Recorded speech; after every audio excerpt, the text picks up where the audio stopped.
not before. Not before. They do not return before. I can prove that in the article I do. Here's just several examples. There's a simultaneous return in Jeremiah chapter 3, verses 17 and 18.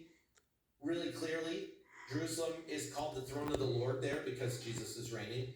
And it's at that time that Jerusalem returns. So I'll read it straight up. And this is nice. On my website, you can click the scripture and pull it up and read the full passage.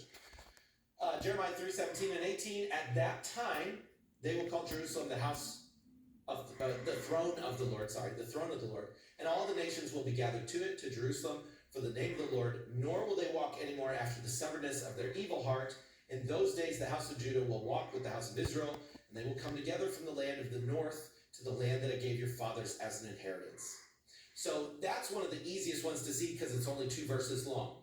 Throne of the Lord is at the same time as the return of Israel and Judah, and they do not return prior to that. So 1948 was a Rothschild invention.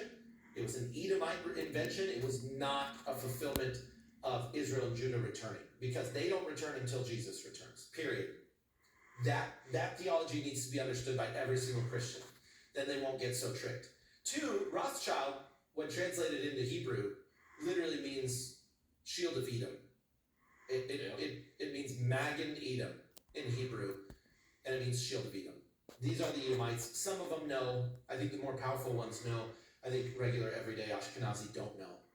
And Obadiah actually says that. Obadiah says, because of your arrogance, you've deceived yourself.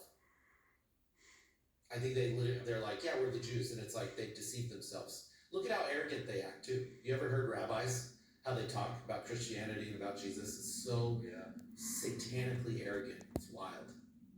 So Jeremiah 3, Ezekiel 37, also, God takes the stick of Judah and the stick of Joseph, Ephraim, and simultaneously makes them one nation with one king. And they come back when David returns, aka the son of David, the Davidic king. And it's at the same time. Isaiah 11, 11, and 12 says the same thing, that he'll recover his people a second time with his hand. And there's not a third, fourth, and fifth time.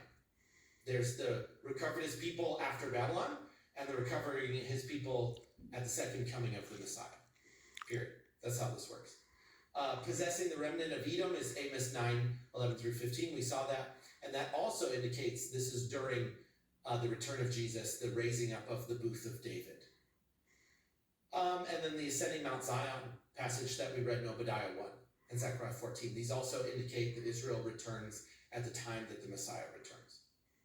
So I think there's more. People can study this out.